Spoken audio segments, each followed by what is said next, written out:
Hello friends, మనకు ఒక మంచి నోటిఫికేషన్ వచ్చింది. రైట్, ఇస్రో నుంచి మనకు ఒక నోటిఫికేషన్ వచ్చింది. ఏం నోటిఫికేషన్ అంటే వాళ్ళు ఇస్రో స్కూల్స్ ఏవైతే ఉన్నాయో దానికోసం టీచర్స్ని రిక్రూట్ చేస్తూ ఉన్నారు. సో దానికోసం ఒక మంచి నోటిఫికేషన్ వచ్చింది. ఇది సెంట్రల్ గవర్నమెంట్ జాబ్. ఎవరన్నా కావాలి అనుకుంటే అప్లై చేసుకోండి. చాలా అంటే చాలా ఫెసిలిటీస్ ఉంటాయి, చాలా మంచి జాబ్. ఓకే, సో ఈ నోటిఫికేషన్ ఏంటి, దీంట్లో ఏమేమి పోస్టులు ఉన్నాయి, ఎప్పుడు అప్లై చేయాలి, అప్లికేషన్ ఫీజు ఎంత, అసలు ఏంటి అని దీని గురించి మనం క్లియర్గా చూసుకుందాం. సో ఎవరన్నా మన వీడియోని ఫస్ట్ టైం చూస్తున్నట్టయితే సబ్స్క్రైబ్ చేయండి, లైక్ చేయండి. ఎవరన్నా టీచర్ జాబ్ కోసం ఎవరన్నా ప్రిపేర్ అవుతా ఉంటే వాళ్ళకు షేర్ చేయండి. ఓకే, సో వీడియోలోకి వెళ్ళిపోతే ఇది మనకు ఇస్రో నుంచి ఒక నోటిఫికేషన్ రిలీజ్ అయిందండి. మరి దేనికోసం అంటే వాళ్లకు టీచర్స్ కావాలంట. ఓకే, ఇది సెంట్రల్ గవర్నమెంట్ అండి. టీచర్స్ కోసం నోటిఫికేషన్ అనేది రిలీజ్ చేశారు. ఎప్పుడంటే ఇది 16కి రిలీజ్ చేశారు. ఓకే, సో ఇన్ డీటెయిల్గా చూద్దాం ఏమేమి పోస్టులు ఉన్నాయని. ఫస్ట్ చూడండి, మనకు టీజీటీ మ్యాథ్స్ ఒకటి ఉంది. టీజీటీ మ్యాథ్స్ ఉంది. ఓకే, మరి టీజీటీ మ్యాథ్స్ ఏముంది అంటే ఓపెన్ అన్రిజర్వ్డ్లో ఒక పోస్ట్ ఉంది. ఓకే, నెక్స్ట్ ఏముంది అంటే టీజీటీ సైన్స్ ఉంది. ఓకే, టీజీటీ ఇది సైన్స్కి సంబంధించింది. సైన్స్ దీంట్లో ఎన్ని పోస్టులు ఉన్నాయంటే ఎస్సీ కేటగిరీకి ఒక పోస్ట్ ఉందండి. రైట్, నెక్స్ట్ ఏం పోస్ట్ ఉంది అంటే మనకు టీజీటీ వర్క్ ఎక్స్పీరియన్స్ టీచర్స్ అనే ఒక కేటగిరీ ఉంది. వర్క్ ఎక్స్పీరియన్స్ టీచర్ దీంట్లో ఎన్ని పోస్టులు ఉన్నాయి అంటే అన్రిజర్వ్లో ఓపెన్ కేటగిరీలో ఒక పోస్ట్ ఉంది దీంట్లో కూడా. ఓకే, నెక్స్ట్ టీజీటీ తెలుగు చూసుకున్నప్పుడు టీజీటీ తెలుగు ఉంది ఒకటి. టీజీటీ తెలుగు ఒక పోస్ట్ ఉంది. ఓకే, మరి ఇది దేనికి అంటే ఎస్టీ వాళ్ళకు ఒక పోస్ట్ ఉంది. రైట్, మిగతావి ప్రైమరీ టీచర్స్ ఉన్నాయి. ఓకే, ప్రైమరీ టీచర్స్ అనేది ఉంది. మరి ఇవన్నీ ఉన్నాయంటే ప్రైమరీ టీచర్స్వి ఓపెన్ కేటగిరీ. రైట్, అన్రిజర్వ్లో మనకు 3 పోస్టులు ఉన్నాయి. ఈడబ్ల్యూఎస్కి ఒక పోస్ట్ ఉంది. ఓబీసీకి 2 పోస్టులు ఉన్నాయి.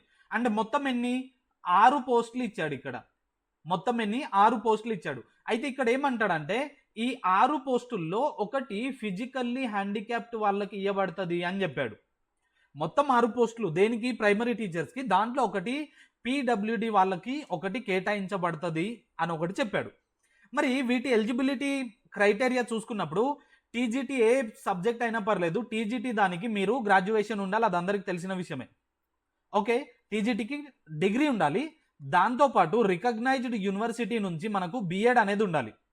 బిఎడ్తో పాటు మనకు స్టేట్ టెట్ లేదంటే సీటెట్ అనేది క్వాలిఫై అయ్యి ఉండాలని చెప్పాడు. మీరు టెట్ అయినా పర్లేదు లేదా సీటెట్ అయినా పర్లేదు, పేపర్ 2 అనేది క్వాలిఫై అయి ఉండాల్సి ఉంటుంది.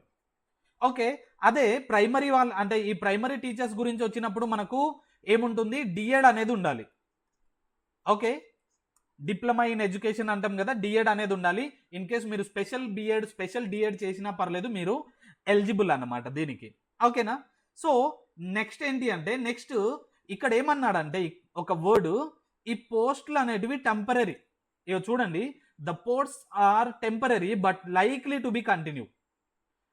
రిక్రూట్మెంట్ టెంపరీ అని తీసుకుంటారు, కానీ ఇది కంటిన్యూ అయ్యే ఛాన్సెస్ ఉంటుంది. మరి మధ్యలో ఏమైనా తీసేసే ఛాన్స్ ఉంటుందా అంటే ఛాన్సెస్ అనేటివి చాలా తక్కువ అనమాట. కంటిన్యూ అయ్యే ఛాన్సెసే ఎక్కువ ఉంటాయి.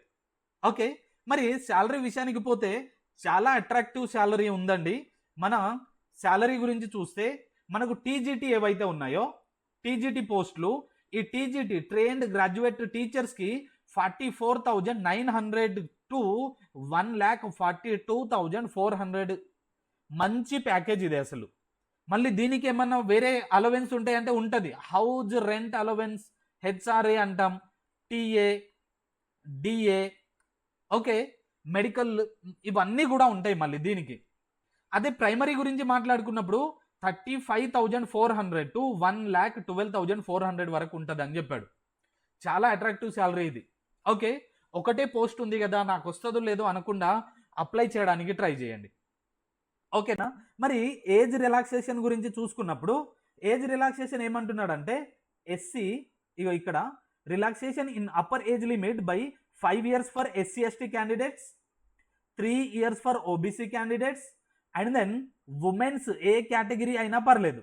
ఇగో women 10 years for women candidates all categories అన్నాడు. అంటే ఉమెన్స్కి ఎంత ప్రియారిటీ ఇస్తున్నాడో చూడండి.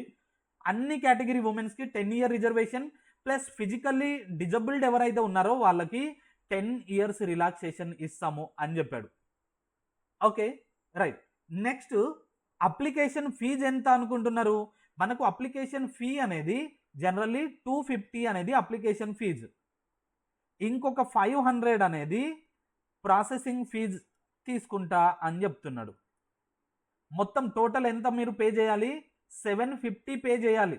మరి 750 పే చేస్తే 750 అటే పోతాయి అంటే నో, లేదండి. ఇక్కడ చూడండి, 750 మీరు పే చేస్తే మీకు 100% రిఫండ్ వస్తుంది. ఎవరికి? ఉమెన్స్కి. అది ఏ కేటగిరీ ఉమెన్ అయినా పర్లేదు. 750కి 750 మీకు ఎగ్జామ్ రాస్తే మీకు 750 మీ అకౌంట్కి వచ్చేస్తుంది. ఎవరెవరికి? Women, SC, ST, PWD, ex service men వాళ్ళకి ఏమొస్తుంది? 750 మళ్ళీ మీది మీకే బ్యాక్ ఇచ్చేస్తాడు. ఎగ్జామ్ రాస్తే మాత్రమే, ఎగ్జామ్ రాయకపోతే రాదు. ఇక 500 మీది మీకు బ్యాక్ వస్తుందండి. ఎవరికి? ఓబీసీ వాళ్ళకి కావచ్చు, లేదంటే ఓసీ వాళ్ళకి కావచ్చు. మీరు 500 మీకు బ్యాక్ వస్తాయి మీరు ఎగ్జామ్ రాస్తే. ఓకే, అంటే మీ దగ్గర నుంచి ఛార్జ్ చేసేది ఎంత? ఓన్లీ 250 రూపీస్ అన్నమాట. ఓకేనా. సో 100% అనేది రిఫండ్ అనేది వస్తుంది. అయితే ఇక్కడ ఏమన్నాడంటే ఇవన్నీ అప్లికేషన్లో ఏమేమి కావాలని, ఫోటోగ్రాఫ్ ఎంత ఉండాలి, ఇదంతా పీడిఎఫ్ నేను మన టెలిగ్రామ్ ఛానల్లో అప్లోడ్ చేస్తాను. మన టెలిగ్రామ్ ఛానల్ లింక్ అనేది డిస్క్రిప్షన్లో ఇస్తాను, జాయిన్ అవ్వండి. ఓకే, సో ఇక్కడ ఏమేమి certificates, all qualification certificates, photo, signature అన్నీ అప్లోడ్ చేయాలన్నాడు. అయితే ఇక్కడ ఏమన్నాడంటే ఈచ్ సబ్జెక్ట్, సపోజ్ నువ్వు ఒక సైన్స్ టీజీటీ సైన్స్కి రాస్తున్నావు అనుకుందాం. దాంట్లో ఎన్ని అయితే సబ్జెక్ట్స్ ఉన్నాయో ఈచ్ సబ్జెక్ట్ ఈవెన్ 40% మార్క్స్ అనేది నీకు రావాలి అన్నాడు. సపోజ్ నీకు బయాలజీ ఉంది, బయోలో 40% మార్క్స్ రావాలి. నీకు కెమిస్ట్రీ ఉంది, కెమిస్ట్రీలో 40% మార్క్స్ రావాలి. ఇలా ఎన్ని సబ్జెక్ట్స్ అయితే ఉంటాయో అన్నిట్లో మినిమం 40% మార్క్స్ వస్తే మీరు ఎలిజిబుల్ అయినట్టు. ఏ ఒక్క దాంట్లో కూడా 40% రాకపోయినా మీరు డిస్క్వాలిఫై అయినట్టు అనేది ఒకటి ఇచ్చాడు. ఓకే, ఇక మిగతాది ఇక్కడ మనకు అంటే క్వశ్చన్ పేపర్కి ఏమేమి ఉంటుంది అంటే సిలబస్ ఏంటి అని ఇచ్చాడు ఇక్కడ. సో సిలబస్ గురించి చూసుకున్నప్పుడు జనరల్ ఇంగ్లీష్ 10 మార్క్స్కి ఉంటుంది, each 1 mark. General Hindi 10 marks ఉంటుంది, ఈచ్ 1 మార్క్. ఓకే, ఇది general awareness, reasoning, proficiency in కంప్యూటర్లో జనరల్ అండ్ రీజనింగ్ ఇవన్నీ కలిపి ఒక 10 + 5 20 మార్క్స్ వీటికి వస్తాయండి. ఇక next perspective on education leadership, PIE అంటాం కదా, పర్స్పెక్టివ్ ఇన్ ఎడ్యుకేషన్, దీనికి 10 మార్క్స్ 15 మార్క్స్, రైట్. 6 6 3 టోటల్గా ఇవన్నీ కలిపితే మనకు 100 మార్క్స్ అనేది అవుతున్నాయి.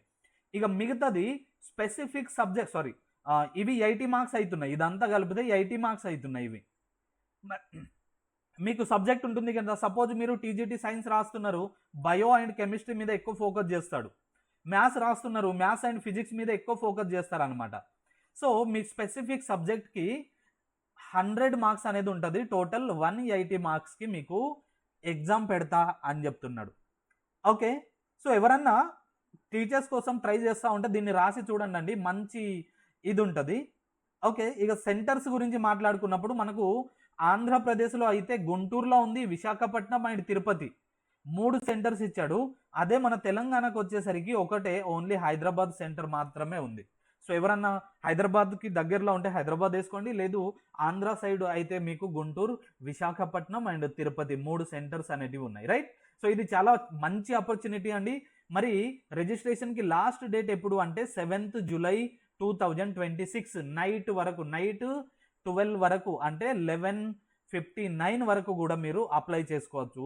సో అంత డిలే చేయకుండా ఎంత తొందరగా అప్లై చేసుకుంటే అంత మంచిదన్నమాట. సో ఇలాంటి మంచి ఛాన్సెస్ని మిస్ అవ్వద్దు. మనం ఏమనుకుంటామంటే ఒకటే పోస్ట్ ఉంది కదా నాకు ఎక్కడొస్తుంది అనుకుంటాం. అలా చాలా మంది అప్లై చేయరు కాబట్టి మీరు రాసి చూడండి, ఏమో రావచ్చు, ఎవరికి తెలుసు. మీ ఎఫర్ట్ బాగుంటే, మీరు సబ్జెక్ట్లో మంచి గ్రిప్ ఉంటే మీకు వచ్చే ఛాన్స్ ఉంటుంది కాబట్టి రాయండి. ఓకే, సో ఇదే అండి. ఇలాంటి మంచి మంచి ఇన్ఫర్మేటివ్ వీడియోస్ కోసం, ఇలాంటి మంచి మంచి టెట్ అండ్ సీటెట్ వీడియోస్ కోసం మన ఛానల్ని సబ్స్క్రైబ్ చేయండి.